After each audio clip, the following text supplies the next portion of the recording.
네, 오늘 하나님의 심판이라는 제목으로 말씀 전하겠습니다. 여러분, 청교도들은 이렇게 기도했다고 합니다. 주님, 우리가 범한 죄의 본성에서뿐만 아니라 그 죄를 범한 대상인 하나님의 위대하심에서도 죄의 가증스러움을 찾을 수 있는 사실을 결코 잊지 않게 하소서라고 하나님 앞에 결심하듯 기도했다고 합니다.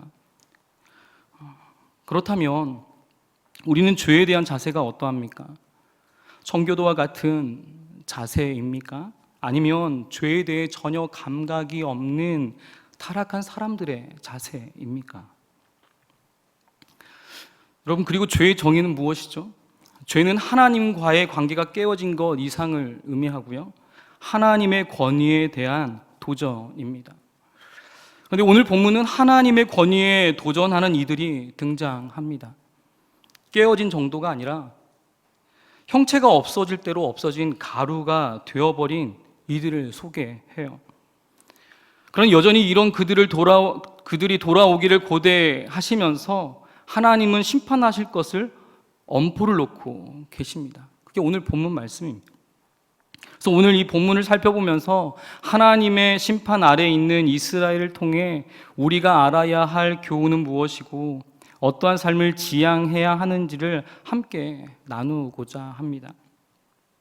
오늘 1절에 보면 에브라임의 위엄은 사람들이 떨 정도였다라고 말씀합니다. 왜냐하면 이스라엘 중 에브라임이 유다와 함께 12지파 중 가장 강성했기 때문입니다.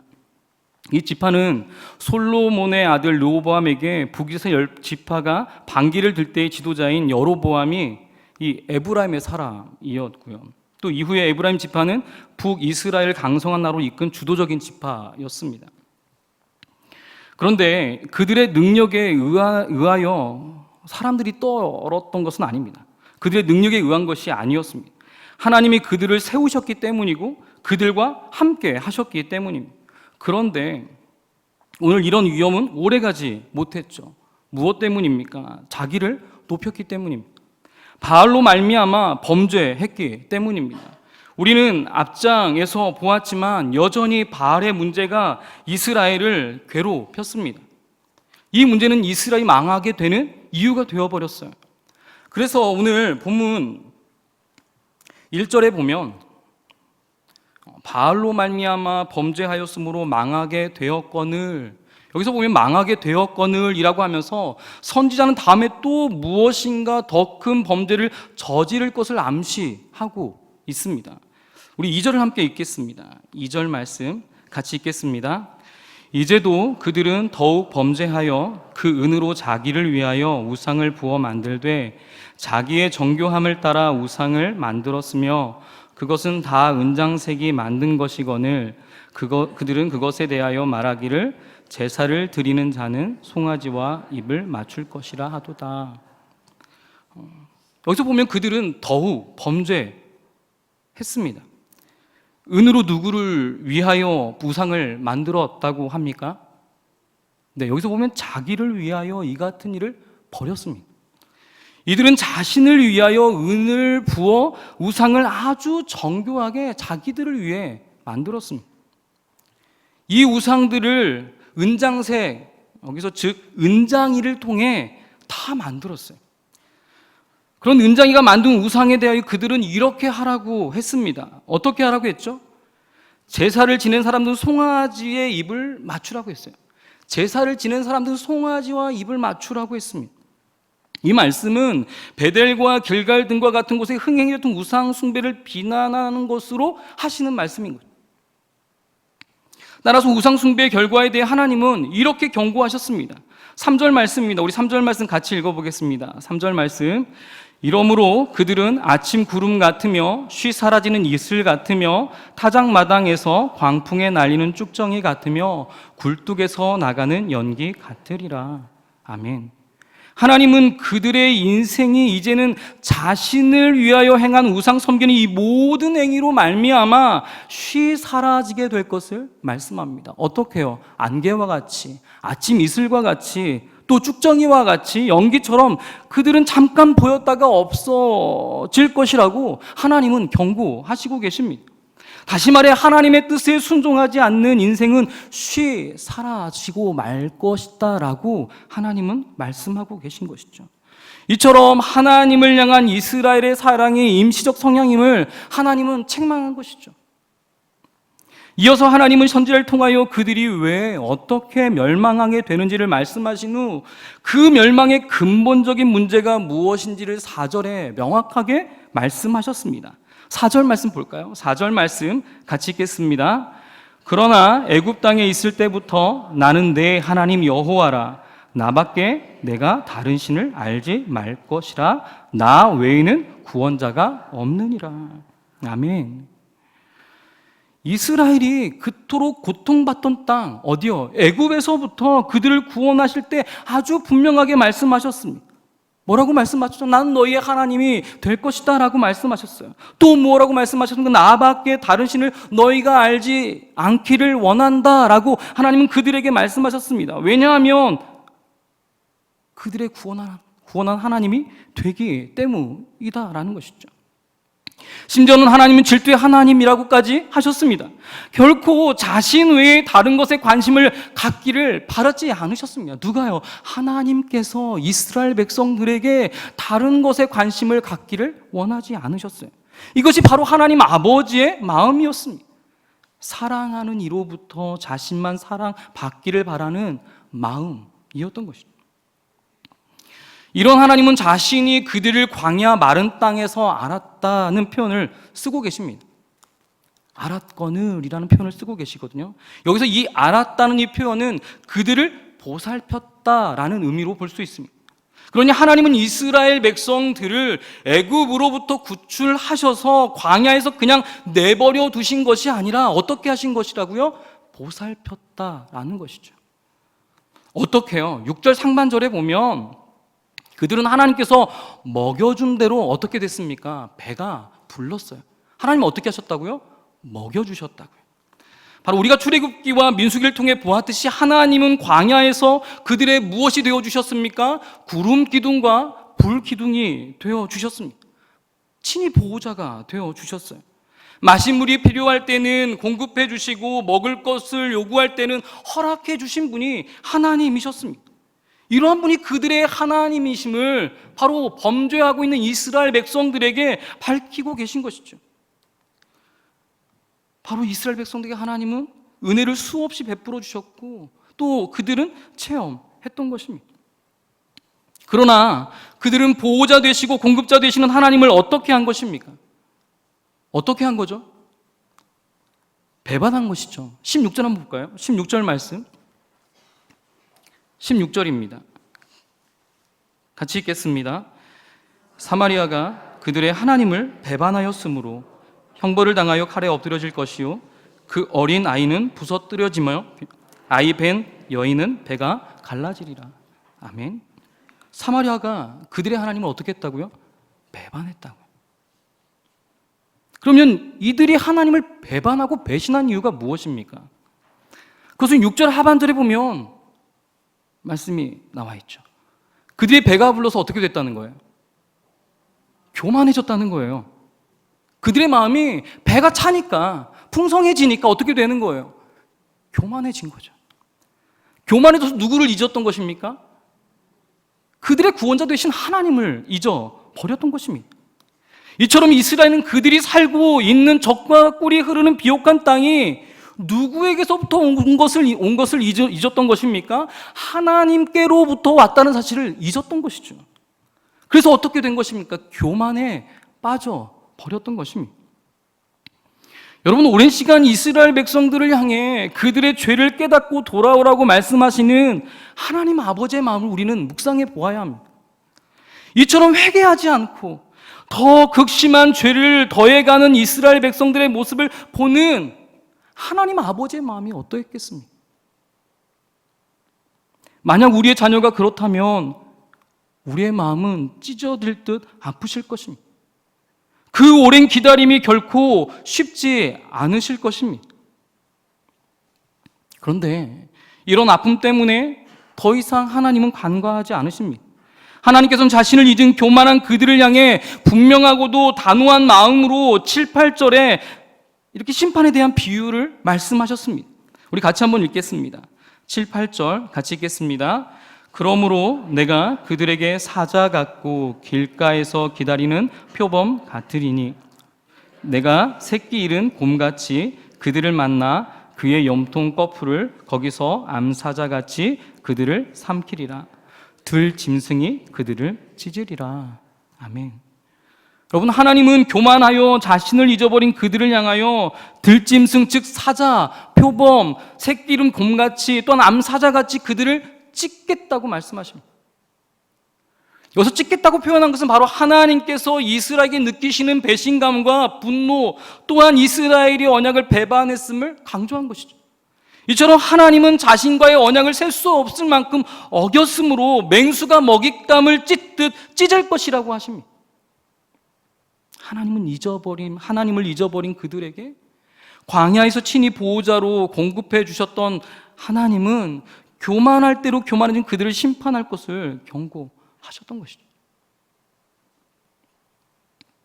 사랑하는 성도 여러분, 현재 우리가 누리는 것은 모두 어디로부터 온 것입니까? 누구에게 온 것이죠? 여러분의 힘으로 다 얻으셨습니까? 네, 하나님으로부터 오셨죠.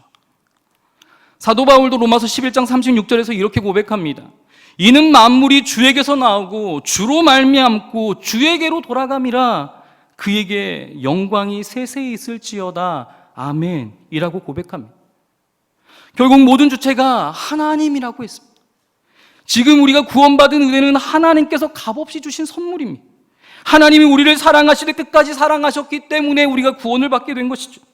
그렇게 우리는 모든 것이 누구로부터 왔다라고 고백할 수 있는 것입니까? 주께로부터 왔다라고 고백할 수 있는 것입니다. 그분에게 은혜가 아니면 우리는 단 한순간도 살아갈 수 없다라고 고백할 수 없는 것이죠.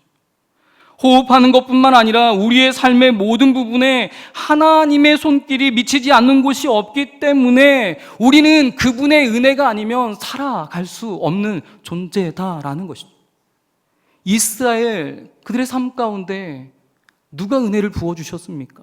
하나님께서 은혜를 부어주셨어요. 근데 이들은 착각하고 있었죠. 바알이 그 은금을 가져다 준 것이라고 우리는 호세아 2장에서 살펴보았습니다. 여러분, 분명 하나님은 이스라엘 광야와 같은 세상에서 먹이시고 입히시고 마시게 하셨고 신명기 8장에서 보면 그들의 발이 부르트지 않도록 보호해 주셨듯이 우리를 그렇게 보호하시고 공급해 주십니다. 광야 같은 삶 속에서 우리를 보호해 주시는 분이 하나님이다라는 것이죠. 공급해 주시는 분이 하나님이다라는 것입니다. 그렇다면 우리가 경계해야 될 것이 무엇입니까? 교만함입니다. 교만함. 자기를 높이는 교만은 멸망으로 가는 지름길이기 때문입니다.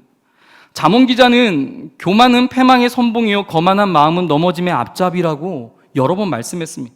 잠언 15장 25절에 얘기했고요. 16장 18절에서 18장 12절에서 29장 23절에서 말씀했습니다. 너무도 중요한 말씀이기에 여러 번 반복적으로 말씀하고 있습니다. 또한 예수님께서도 자기를 높이는 자는 오히려 어떻게 될 거라고 말씀하셨어요? 낮아질 것이다 라고 말씀하셨습니다. 그리고 저희가 월화 양일간 교역자 수련을 다녀왔는데 담임 목사님께서 저희 교역자들에게 낮은 겸손함으로 뒤에서 일하는 사역자가 되라고 말씀하셨거든요. 그러면서 노자의 도덕경 이야기를 하셨는데 흐르는 물이 골짜기를 지배하려면 낮은 곳으로 흘러야 한다고 하시면서 겸손하게 낮은 마음으로 섬기셨던 예수님처럼 사역해야 하나님의 은혜가 밑에까지 흘러갈 수 있다라고 이야기하셨습니다. 그것이 사역의 자세에서 너무도 중요하기 때문에 그렇게 말씀하셨습니다. 어느 순간 자신이 한 것처럼 드러내길 원한다면 우리는 교만해지기 때문입니다. 우리가 알다시피 이스라엘 왕 사울이 그러했습니다. 그는 교만에 사로잡히자 하나님의 뜻을 떠나 자기 임의로 행하며 자기를 높이고 자기 자리를 지키는데 혈안이 되었죠. 결국 그래서 그는 어떻게 하나님을 버리고 말았던 것이죠. 그리고 전쟁터에서 비극적인 최후의 죽음을 맞이하게 됩니다. 우리도 이렇게 될 수 있음을 결코 소홀히 여겨서는 안 됩니다. 그래서 우리는 우리 자신을 점검해야 합니다. 우리가 섬기는 그 자리에서 겸손함으로 섬기고 계시는지, 아니면 그렇진 않겠지만 자신을 높이며 사역을 하고 계신지 한번 우린 자신을 스스로 점검해 보아야 합니다. 이처럼 우리는 모든 것이 하나님께로부터 왔음을 인정할 때 비로소 우리는 겸손해질 수 있습니다. 그리고 어떤 일이든 사역이든 교만한 모습이 아니라 늘 자신을 높이는지를 하나님 앞에서 점검하셔야 합니다. 이러한 사실을 기억하여 낮은 자의 마음으로 하나님을 기쁘시게 해드리는 저와 여러분이 되시기를 예수님의 이름으로 소망합니다. 오늘 본문 9절을 보도록 하겠습니다. 여기 보면 이스라엘이 패망한 이유에 대해서 말씀하고 있습니다. 우리 9절 말씀 함께 같이 읽겠습니다.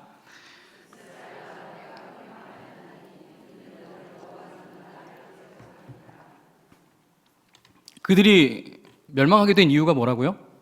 누구를 대적했기 때문입니까? 하나님을 대적했기 때문입니다. 그들의 유일한 도움이 되시고 완전한 도움일 뿐만 아니라 참되고 진실한 도움을 주시는 하나님을 거역하며 떠났기 때문에 하나님은 그들이 패망할 수밖에 없다, 멸망당할 수밖에 없다, 심판받을 수밖에 없다라고 말씀하고 계신 것이죠. 하나님을 배반하여 떠난 이스라엘은 무엇을 요구하고 의지했습니까? 무엇을 의지했죠? 10절에 보면 하나님께서 기뻐하시지 않았음에도 불구하고 그들은 왕을 요구했죠. 그런데 이 왕들은 어떻게 했습니까? 적들로부터 그들을 구할 수 없었습니다. 또 무엇을 이어서 말씀합니까? 이스라엘 섬겼던 다산의 신 바알은 많은 자녀를 얻는데 전혀 도움이 되지 않았어요.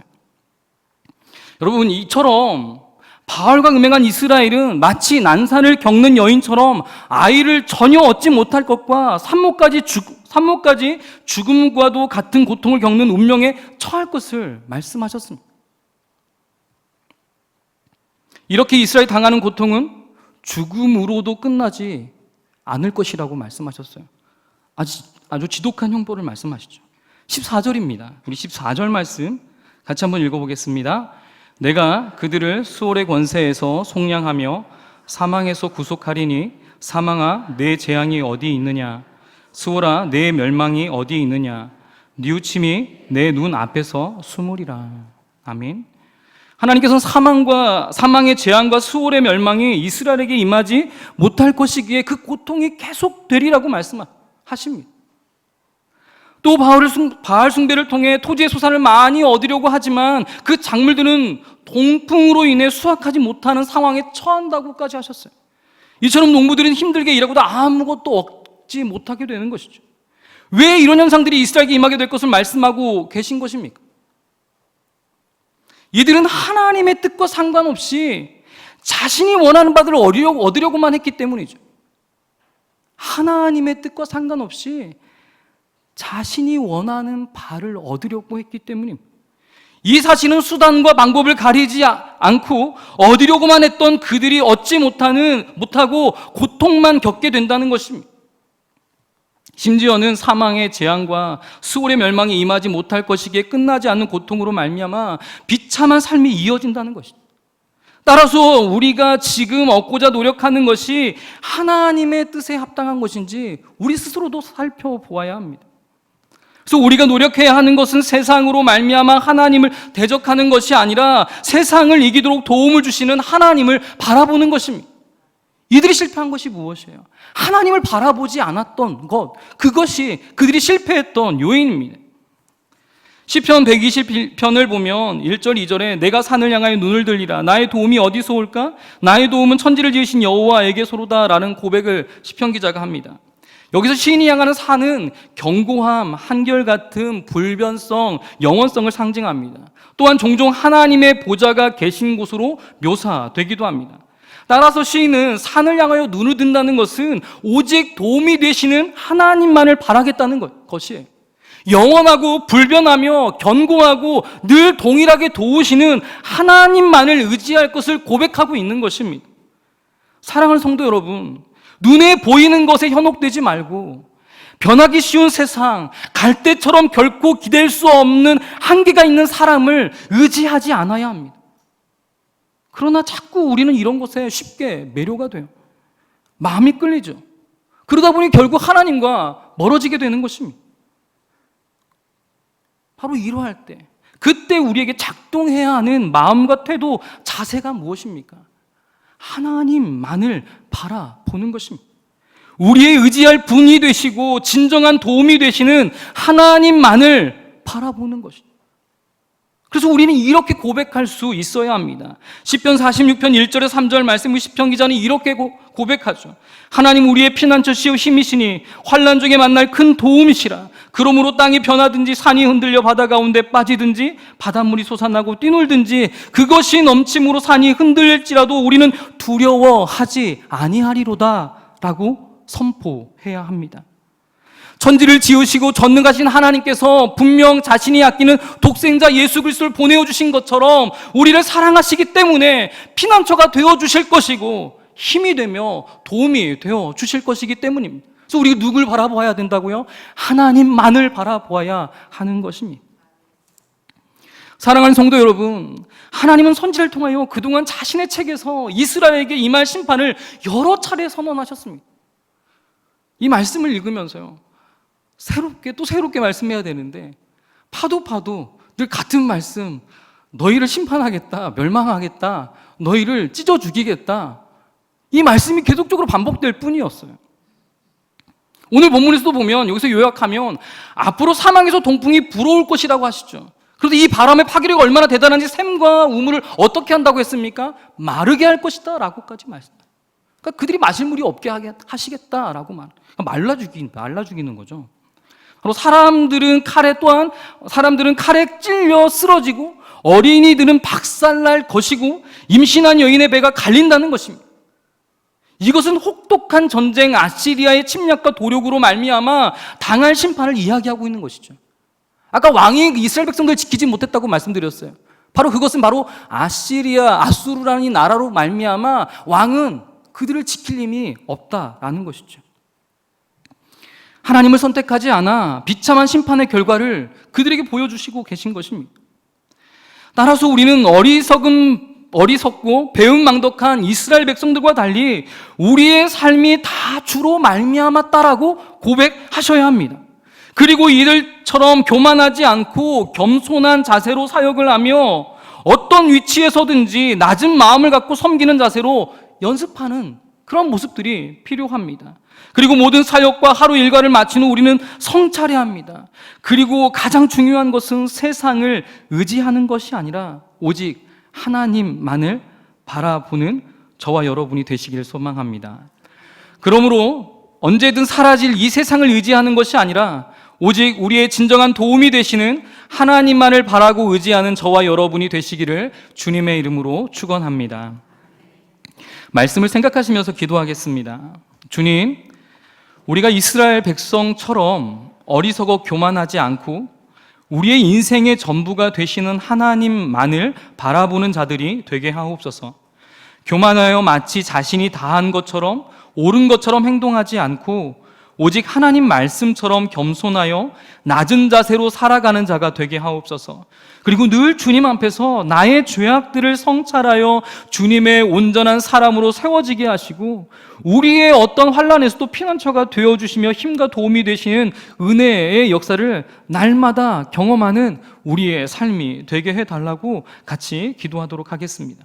우리 수원영광교회를 위해 기도하겠습니다. 우리 수원영광교회가 영적 성장과 성숙을 이루어갈 수 있도록 위해서 기도해 주시고 다음 주에 있을 특별 새벽 기도회를 통하여 살아있는 말씀의 능력을 경험하는 시간 되게 하시고 말씀을 준비하여 선포하실 담임 목사님 성령의 능력으로 충만히 부어주시고 영육의 강건함 허락해달라고 위해서 기도해 주시기 바랍니다.